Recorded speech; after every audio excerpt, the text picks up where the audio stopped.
Usually when we talk about like a really high-stakes environment, let's say mission control during a lunar orbit or a surgical team doing an organ transplant, there's this universal expectation of just absolute precision. Right. Unwavering precision. Mhm. Everything is totally scripted. Exactly. You follow the protocol because if you improvise, I mean, it has immediate catastrophic consequences.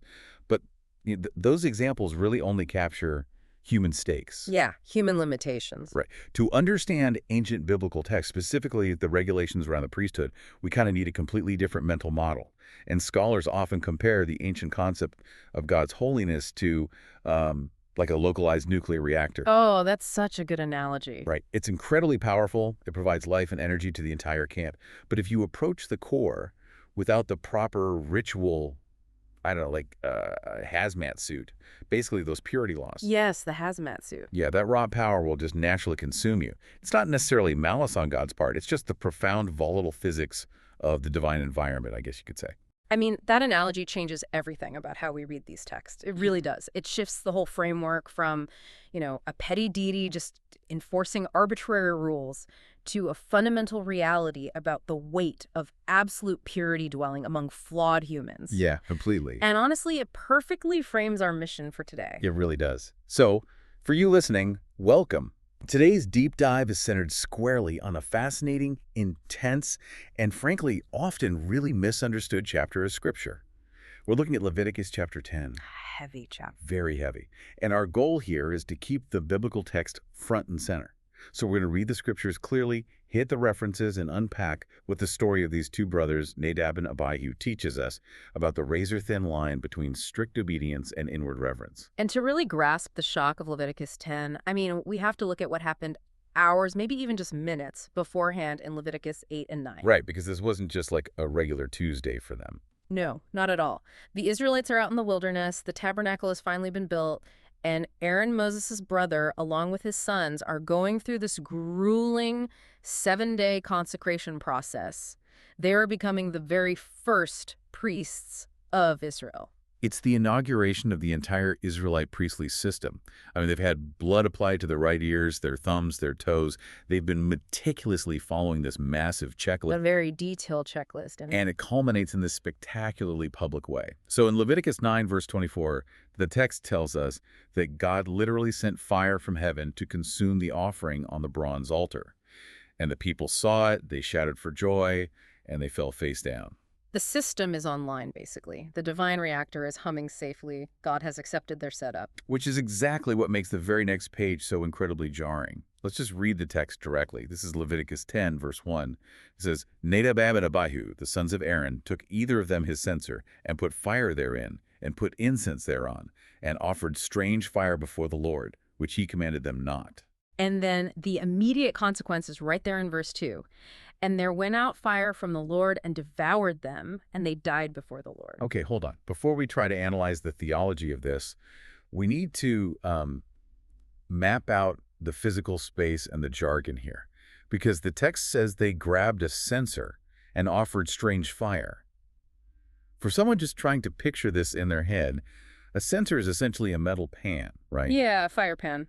Used for carrying hot coals. Okay, but where are they exactly, and what is this strange fire? Well, the layout of the tabernacle is totally crucial here. You have the outer courtyard, and that's where the bronze altar of burnt offering sits. That's where the heavenly fire just fell a minute ago. Right, the big public altar. Exactly. Then, inside the actual tent, you have the holy place, which houses the golden altar of incense. And then beyond that is the Holy of Holies.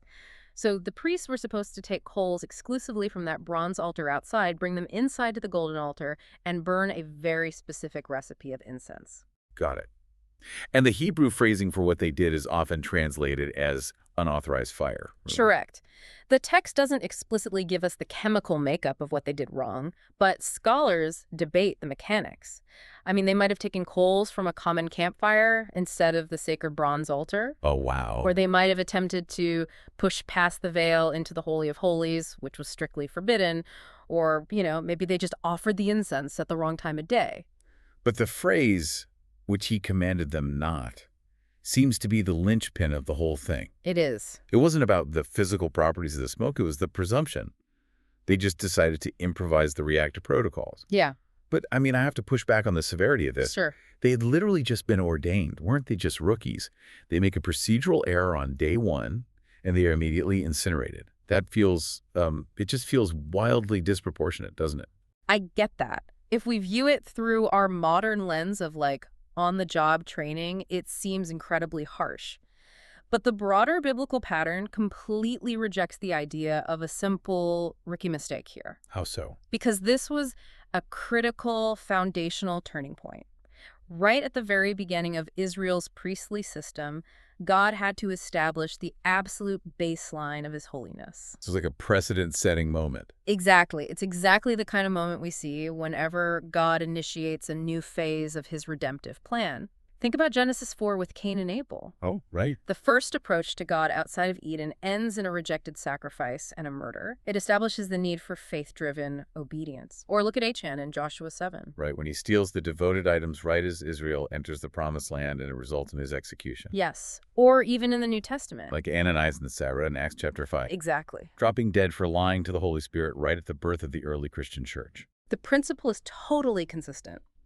At the dawn of a new covenant epoch, God's judgment is swift and severe to visually demonstrate just the catastrophic nature of treating his presence casually. Wow.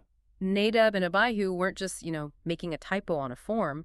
They were the newly appointed guardians of the divine presence, and they treated it like a plaything. But that leads to an even bigger mystery, honestly, if they knew the rules. And we know they did, right? Right. Because they just spent 7 days rehearsing them under Moses' direct supervision. Yeah, they definitely knew. So why did they act so presumptuously? I mean, to go from witnessing the terrifying fire of God in chapter 9 to casually bringing their own unauthorized fire in chapter 10, that requires a massive lapse in judgment. It really does. But the text actually leaves a rather glaring clue about why their judgment might have been impaired. You have to look at the immediate aftermath of the execution. Okay, I'm looking down at verses 8 through 11, and there is this sudden, highly specific decree that feels completely out of left field. Let me read it. God speaks directly to Aaron and says, "Do not drink wine nor strong drink, thou nor thy sons with thee, when you go into the tabernacle of the congregation, lest ye die. It shall be a statute forever throughout your generations." Yeah, it's very specific. Are we supposed to connect these dots? Like Moses inserts a permanent prohibition against intoxicated priests right after 2 priests do something catastrophically stupid and die. Scholars overwhelmingly connect those dots, yeah. The placement of that command is not a coincidence, and the passage actually goes on to explain the mechanism behind the rule. God says the priests must be sober so they can put difference between holy and unholy, and between unclean and clean. And so they can teach the children of Israel all the statutes. Exactly. The primary function of a priest is discernment. If your senses are dulled by alcohol, you lose the ability to distinguish between the sacred and the profane. You lose your reverence. It creates a direct line of causality, doesn't it? Impaired discernment leads to self-willed worship. When Nadab and Abihu drank, the terrifying awe of that nuclear reactor just faded into casual arrogance. That's a great way to put it. They stopped viewing the ritual as God directed and started viewing it as a performance they could just manipulate. And that reframes the entire incident. It wasn't an arbitrary lightning bolt from a moody deity. It was a tragic, inevitable consequence of leaders fundamentally abandoning their duty. Wow. And, if their impaired judgment caused this divine execution, it creates an immediate crisis of leadership for the man standing right next to them. Their father, Aaron. Yes. How the high priest reacts when the system he just inaugurated kills his own children is arguably the most poignant element of the Torah. Let's read how it unfolds, because the emotional weight here is staggering. This is Leviticus 10, verse 3. Moses turns to the grieving father and says, "This is it that the Lord spake, saying, I will be sanctified in them that come nigh me, and before all the people I will be glorified." Or, I will be treated as holy by those who come near me. A heavy reminder. And Aaron's response. The text simply says, "And Aaron held his peace." Silence. Just silence. But the restriction goes even further than silence. Moses gives Aaron explicit instructions on how to handle his physical body in the wake of this trauma. Right. In verses 6 and 7, Moses commands Aaron and his 2 remaining sons, Eleazar and Ithamar, not to uncover their heads or tear their clothes. Which is huge in that culture. Right. In the ancient Near East, ripping your garments and letting your hair hang loose were the universal, expected expressions of deep mourning. God essentially forbids the father from publicly mourning the violent death of his sons. He tells them they cannot leave the door of the tabernacle or they too will die. And that command forces us to confront the ancient Near Eastern concept of covenant representation. We look at this through a highly individualistic modern lens and think, this is psychological torture. Just let the man grieve. I mean, that was my first thought. Right. But Aaron wasn't just an individual anymore. He was the high priest. He was literally an institution. He was a bridge between the divine and humanity. Aaron embodied the nation of Israel. If the high priest tore his clothes and mourned for sons who were justly executed by God for profaning the sanctuary, He'd be visibly protesting God's justice. yes, he would be communicating to the entire camp of Israel that God was in the wrong. He would be validating Nadab and Abihu's presumption. Oh, wow. I never thought of it that way. And if the bridge cracks under the weight of personal grief, the connection between God and Israel collapses. By mourning their punishment, Aaron would be undermining the very holiness he was ordained to protect. God's holiness must take precedence over personal grief. So the closer you are to the divine presence in leadership, the greater the accountability. Exactly. I mean, Aaron didn't become ceremonially unclean. He didn't touch their bodies. Moses had cousins come carry them out.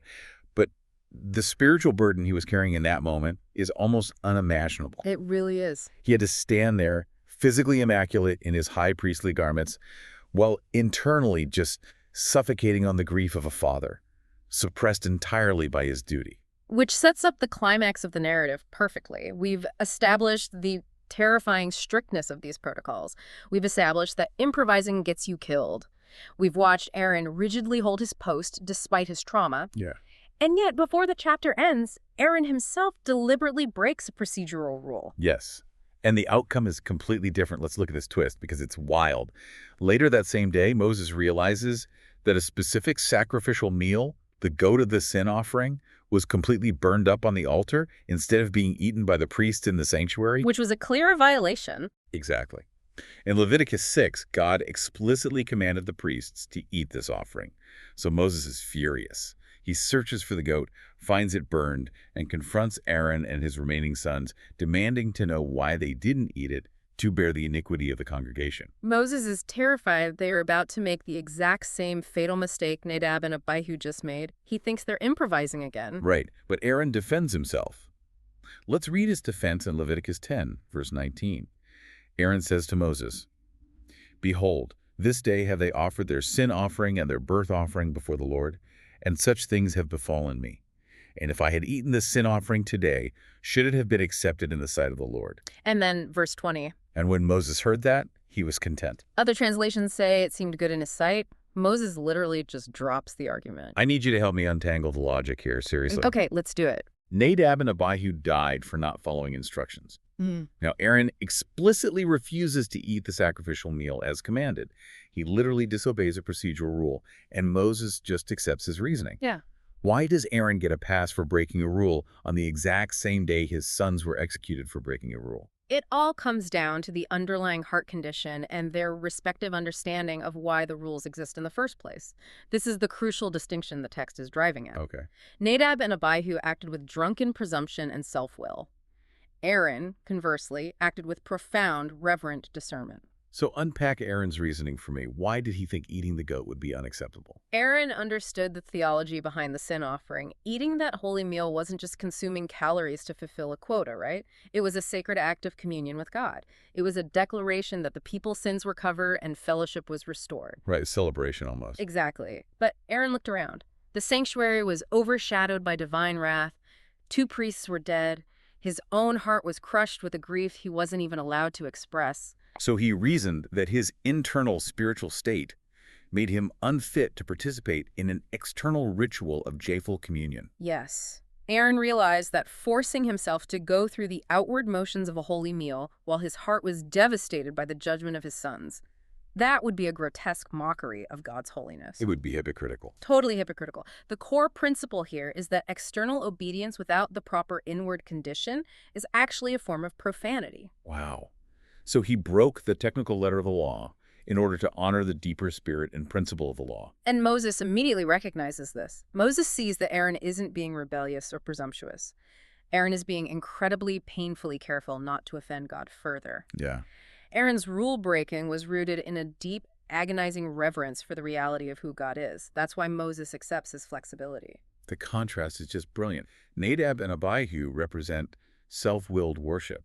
They thought their desires trumped God's design. Right. But Aaron represents reverent discernment.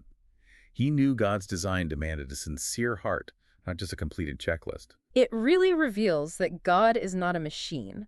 A machine only cares if the sequence of buttons is pushed correctly. Right, exactly. But God is a person. He cares about the procedure, yes. But he is acutely aware of the heart of the person executing the procedure. Sincerity alone isn't enough. I mean, Nadab and Abihu might have been sincerely excited in their drunken state. That's true. But strict, heartless legalism isn't enough either.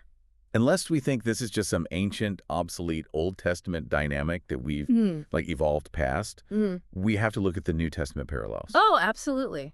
God's holiness hasn't changed. Just demand for reverent discernment hasn't changed. We mentioned Ananias and Sapphira in Acts 5 earlier. Yeah. They wanted the social credit of giving a massive donation to the church, but they secretly held back a portion while lying about it. Right. They went through the external motions of radical generosity, but their internal state was totally deceptive. Yeah. And the result was immediate death. There is also a chilling parallel in the Apostle Paul's first letter to the Corinthians, chapter 11, regarding the Lord's Supper. Oh, yeah, the communion abuses. Right. Paul is writing to a church that is treating the communion meal like a frat party, basically.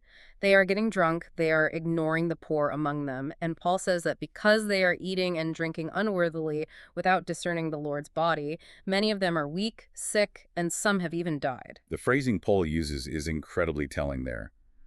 Not discerning the body.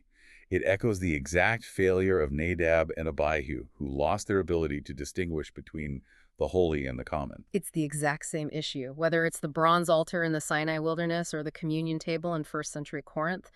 God demands that we approach him on his terms. Going through the procedural motions never excuses a corrupted, presumptuous heart. So as we synthesize everything we've unpacked in this deep dive, we keep circling back to this tension. Leviticus 10 forces us to look at the ultimate high-stakes environment approaching the creator of the universe. Yeah. It requires the procedure to be right, but it also requires the person to be right. It's a text that refuses to let us be comfortable with casual worship. Which leaves us with a totally new angle to consider. Yeah. Especially for those of you listening who are navigating modern leadership dynamics, whether that's in a religious setting, a business, or a community organization. We just saw God ruthlessly punish the Nadabs and Abihus, the arrogant upstarts who presumed authority for their own self-glory. Right. And we saw Moses accept the Aaron, the leader, who technically broke protocol, but did so out of a deep, agonizing moral conviction and reverence for the ultimate mission. That is such a fascinating application. Yeah. So here is the provocative thought I want you to mull over today as we wrap up. Look at the organizational cultures you are a part of.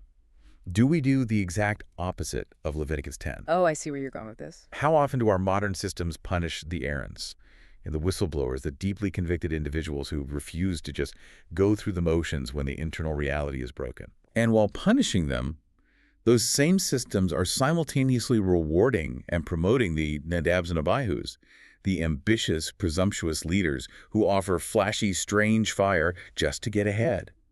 If we are truly learning from this text, how do we build environments that cultivate reverent discernment over blind presumption? That is a question that demands some serious self-reflection from all of us. It certainly does.